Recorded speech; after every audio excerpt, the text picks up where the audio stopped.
আসসালামু আলাইকুম। WordPress theme customisation basic to advance প্রোগ্রামের আজকের এই পর্বে আপনাদের সবাইকে স্বাগত জানাচ্ছি। আমি সোহাগ মীর।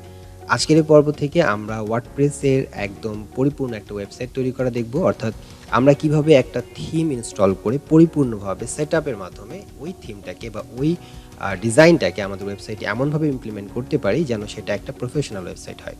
সো সেটা দেখার জন্য আমাদেরকে সবার আগে যেটা করতে হবে, আমাদেরকে আমাদের ডিজাইনের জন্য, আমাদের ওয়েবসাইটের ডিজাইনের জন্য একটা থিম চুজ করতে হবে। সো সেই থিমটা আমরা কোথা থেকে চুজ করতে পারি? আমরা জানি যে wordpress.org এই লাইব্রেরিতে বা এই ওয়েবসাইটে আমরা বিভিন্ন ধরনের থিম দেখতে পাই। সো আমরা wordpress.org তে চলে যাচ্ছি। এখানে আসার পর আমরা থিমসে ক্লিক করলাম। থিমসে ক্লিক করার পরে আমরা এখান থেকে বিভিন্ন ধরনের থিম দেখতে পাবো। আমরা চাইলে সেটাকে ফিল্টার করে নিতে পারি।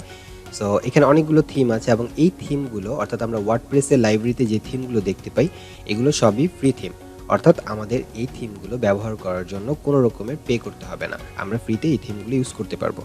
সো এখান থেকে আমরা অনেকগুলো থিম দেখতে পাচ্ছি। তার মধ্যে অ্যাস্ট্রা একটা থিম। অ্যাস্ট্রা থিমটা অনেক পপুলার একটা থিম।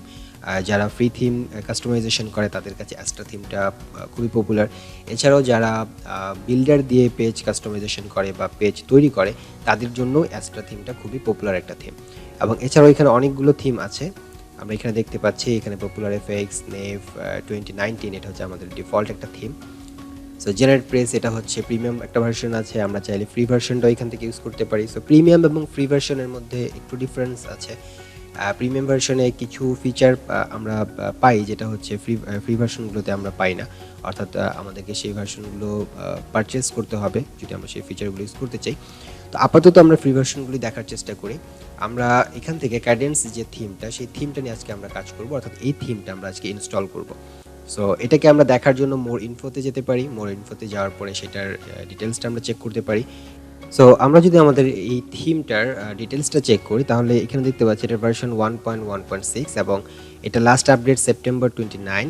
এটার অ্যাক্টিভ ইনস্টলেশন প্রায় 90,000-এরও বেশি এবং এটা ওয়ার্ডপ্রেস ভার্সন সাপোর্টেড হচ্ছে 5.0 বা তার থেকে বেশি এবং পিএইচপি ভার্সন 7.0 এবং থিম হোম পেজ থেকে কিন্তু আমরা এটা ডিটেলস আরও দেখতে পারি। এবং এখান থেকে আমরা রেটিংটা দেখতে পাচ্ছি, খুবই ভালো রেটিং, 137 এখানে রেটিং। সো আমরা এটাকে অবশ্যই ট্রাস্ট করতে পারি, যেটার ফিচার এবং সার্ভিস খুবই ভালো হবে। তা নাহলে 137 জন কখনোই 5 স্টার রেট করতো না। সো ওকে, আমরা এটার আর কিছু দেখার প্রয়োজন মনে করছি না, কারণ আমার কাছে মনে হচ্ছে যে থিমটা অনেক ভালো। বাট আপনি চাইলে থিম হোম পেজ থেকে ঘুরে আসতে পারেন, ওদের আদার সার্ভিসগুলো বা ওদের যে ফিচারগুলো সেগুলো আপনি দেখে নিতে পারেন। সো আমি এখন নর্মালি যেটা করব সেটা হচ্ছে যে আমাদের এই থিমটাকে আমরা ইনস্টল করব। সো এটাকে ইনস্টল করার জন্য আমরা জানি অলরেডি যে কীভাবে আমাদের থিম ইনস্টল করতে হয়। সো আমি এটাকে জাস্ট কপি করে নিচ্ছি এই নামটাকে এবং আমি চলে যাচ্ছি আমার অ্যাপিয়ারেন্স থেকে থিমস অপশনে। সো থিমস অপশনে আসার পরে আমরা এখান থেকে যেটা করতে পারি সেটা হচ্ছে যে প্রথমে অ্যাড নিউয়ে ক্লিক করব। অ্যাড নিউয়ে ক্লিক করার পরে সার্চ থিমস অপশনে আমরা এখানে আমাদের কপি করা নামটা পেস্ট করে দেব। তাহলে এটা আমরা এখানে খুঁজে পাবো, কারণ আমরা জানি যে ওয়ার্ডপ্রেসের যে লাইব্রেরি, এই থিমস, এখানে যে থিমগুলো পাওয়া যায় এখানেও আমরা সেম থিমগুলো খুঁজে পাই। যেমন দেখেন, আমি এখানে সার্চ করার পরে আমি এখানে গাইডেন্সের যে থিমটা সেটা এখানে দেখতে পাচ্ছি। সো আমরা যদি ওদের থাম্বনেইলটা ম্যাচ করি, সেম থাম্বনেইল, সো আমরা এখান থেকে বুঝতে পারবো যে আমরা ওটাই হচ্ছে এই থিমটা। সো আমরা এটাকে ইনস্টল বাটনে ক্লিক করলাম। সো আমাদের থিমটা ইনস্টল হওয়ার পরে আমরা সিম্পলি জাস্ট অ্যাক্টিভেটে ক্লিক করব।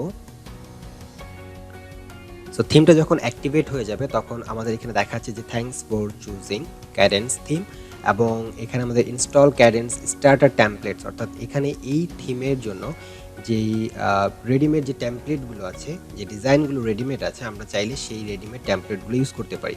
সো আমরা এটাকে স্টার্ট করতে পারি এবং একটা জিনিস অবশ্যই মনে রাখতে হবে যে আমরা যখন এভাবে থিম ইনস্টল করব তখন কিন্তু আমাদের ইন্টারনেট কানেকশন অবশ্যই থাকতে হবে। আর যদি আমরা ইন্টারনেট কানেকশন বাদে কাজটা করতে চাই তাহলে আমাদেরকে কি করতে হবে, এখান থেকে থিমটাকে ডাউনলোড করতে হবে এবং এই থিমের ফাইলটাকে সিম্পল আমরা জাস্ট আমাদের লোকাল হোস্টের যে ডোমেইনটা ছিল, আমাদের যে ডেমো ফোল্ডারটা ছিল সেখানে জাস্ট সিম্পলি আমরা পেস্ট করে দেব।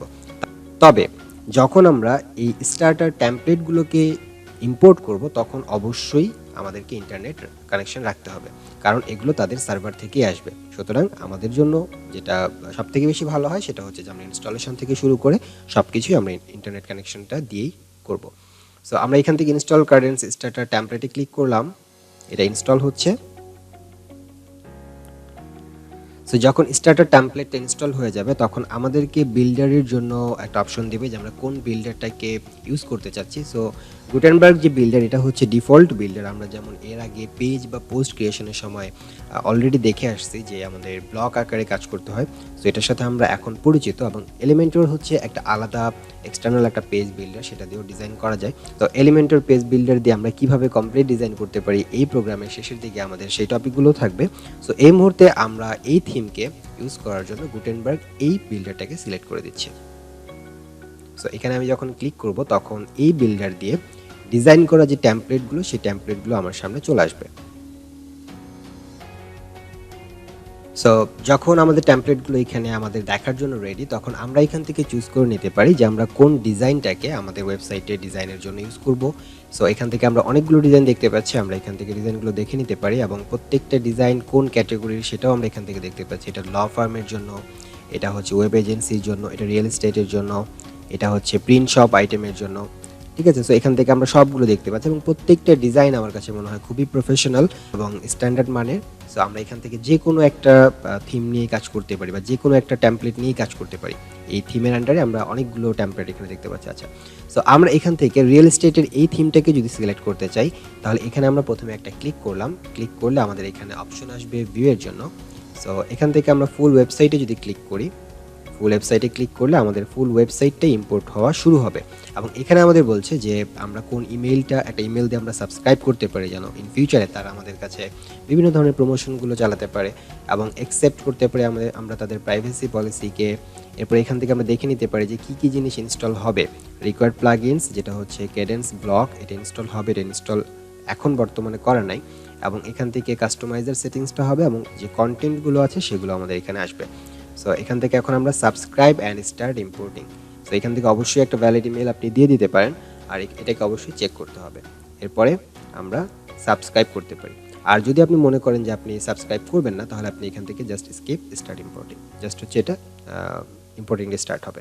সো আমরা এটাকে সাবস্ক্রাইব করি, কারণ যেহেতু আমরা ফ্রি থিম ইউজ করছি, এবং ডেভেলপারদেরকে একটা ইমেল যদি আমরা দিই, একটা লিড যদি দিই, তারাও উপকৃত হবে। সো আমরা এটাকে সাবস্ক্রাইব করলাম এবং স্টার্ট ইম্পোর্টিং। সো এটা হচ্ছে গেটিং স্টার্টেড। সো আমাদের ওয়েট করতে হবে এটা ইম্পোর্টিংটা কমপ্লিট হওয়া পর্যন্ত। সো ফাইনালি আমাদের যেই ইম্পোর্টিংটা ছিল সেটা এখন কমপ্লিট। আমার এখানে প্রায় 4 থেকে 5 মিনিটের মতো সময় লাগলো এটা টোটাল ইম্পোর্টিংটা কমপ্লিট হতে। সো আপনার এর থেকে কম বা বেশিও লাগতে পারে, এটা ইন্টারনেট কানেকশনের উপর ডিপেন্ড করবে। সো যখন এটা কমপ্লিট হয়ে গেল, আমরা লেফট সাইডে দেখতে পাবো আমাদের ওয়েবসাইটের যে লুকটা সেটা এখন কেমন আছে, এবং এখান থেকে দেখতে পাচ্ছি finished view your site. So আমরা এখন আমাদের ওয়েবসাইটটাকেও দেখতে পারি। সো আমরা যদি আমাদের ওয়েবসাইটকে এখন রিফ্রেশ করি, তাহলে আমরা দেখতে পাবো আমাদের নতুন যে থিম, সেই থিমের যে রেডিমেড টেমপ্লেট যেটা আমরা চুজ করলাম, রিয়েল এস্টেটের একটা টেমপ্লেট, সেটার মতো করে আমাদের ওয়েবসাইটটা এখন রেডি হয়ে গেল। এখন আমরা আমাদের ওয়েবসাইটটিকে রিফ্রেশ করলে আমরা দেখতে পাচ্ছি যে আমাদের যে প্রেফার্ড থিম ছিল, প্রেফার্ড যে টেমপ্লেট ছিল রিয়েল এস্টেটের জন্য, সেটা এখানে পুরোপুরিভাবে ইম্পোর্ট হয়ে গেল। সো আমরা এখন দেখতে পাচ্ছি খুবই প্রফেশনাল এবং স্ট্যান্ডার্ড একটা ওয়েবসাইট, বাট সেগুলো সবগুলোই হচ্ছে ডেমো কন্টেন্ট। সো এখন আমাদের কাজ হচ্ছে ওয়েবসাইটটাকে কাস্টমাইজ করা, তাদের কন্টেন্টগুলোকে রিপ্লেস করে আমাদের কন্টেন্ট বসানো। সো এটা যদি আমাদের কোনো ক্লায়েন্টের কাজ হতো, তাহলে আমরা ক্লায়েন্টের কন্টেন্ট দিয়ে এটাকে রিপ্লেস করতাম। বাট আমরা দেখতে পাচ্ছি যে আমাদের একটা প্রফেশনাল ওয়েবসাইট রেডি। এখন আমরা যে কোনো কন্টেন্ট দিয়ে এটাকে কীভাবে রিপ্লেস করতে পারি। এবং এটার আগে আমরা আরেকটা জিনিস করে নেব, এবং এটা আমাদের একটা গুড প্র্যাকটিস, যে যখন একটা ওয়েবসাইট এভাবে আমরা ইম্পোর্ট করব, বা একটা ওয়েবসাইট যখন আমাদের ডামি ডাটাগুলো বা ডেমোগুলোকে যখন আমরা ইম্পোর্ট করব, তখন আমাদেরকে যেটা চেক করতে হবে সেটা হচ্ছে সেটিংস থেকে। আমরা সেটিংস থেকে চলে যাব রিডিংয়ে, এবং রিডিংয়ে আসার পর আমরা এখানে দেখতে পাচ্ছি যে reading setting your home page display static page. এখানে হোম পেজটা দেওয়া আছে হচ্ছে হোম পেজ হোম। এখানে অনেকগুলো পেজের মধ্যে থেকে হোম পেজটা সিলেক্ট করা আছে, এবং পোস্ট পেজটাকে ডিফাইন করা আছে ব্লগ পেজ দিয়ে।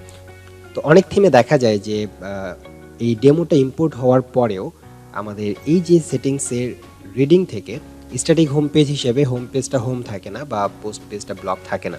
তখন আমাদেরকে সেটা ম্যানুয়ালি করে দিতে হয়। অনেক সময় এটা ইউর লেটেস্ট পোস্ট থাকে, সো এটাকে আমরা স্ট্যাটিক পেজে করে দেবো, এবং হোম পেজটাকে ডিফাইন করে দেবো যে হোম পেজটা হবে, এখান থেকে আমরা খুঁজে নেব যে সেটা হোম পেজ।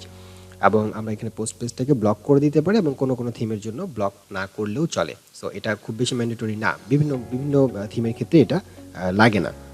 সো অনেক থিমের ক্ষেত্রে এটা প্রয়োজন হয় না। এবং এখানে আমাদের আর কিছু করার আপাতত দরকার নাই। এবং যদি এটা না থাকতো আমরা জাস্ট এটাকে ডিফাইন করে দিয়ে আমরা সেভ চেঞ্জেস করে দিলে এটা আমাদের কাজ হয়ে যেত।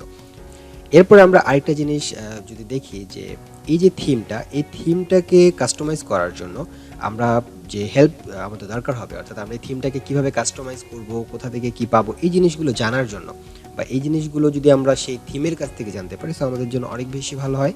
সো এই জিনিসটা আমরা কোথা থেকে পাবো, আমরা চলে যাব থিম হোম পেজে, এবং থিম হোম পেজে যাওয়ার পরে আমরা তাদের মেইন যে ওয়েবসাইট আছে সেই মেইন ওয়েবসাইট থেকে খোঁজার চেষ্টা করব ডকুমেন্টেশন।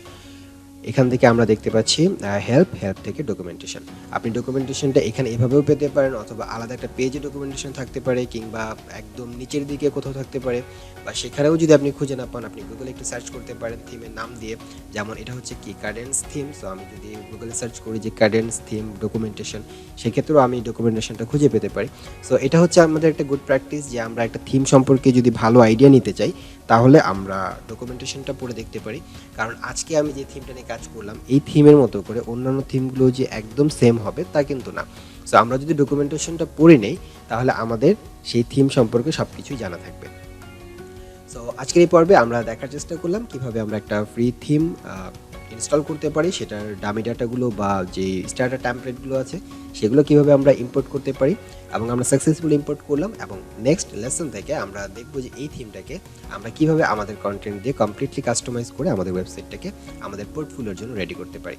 সো দেখা হবে নেক্সট লেসনে, ততক্ষণ সবাই ভালো থাকুন, সুস্থ থাকুন, আল্লাহ হাফেজ।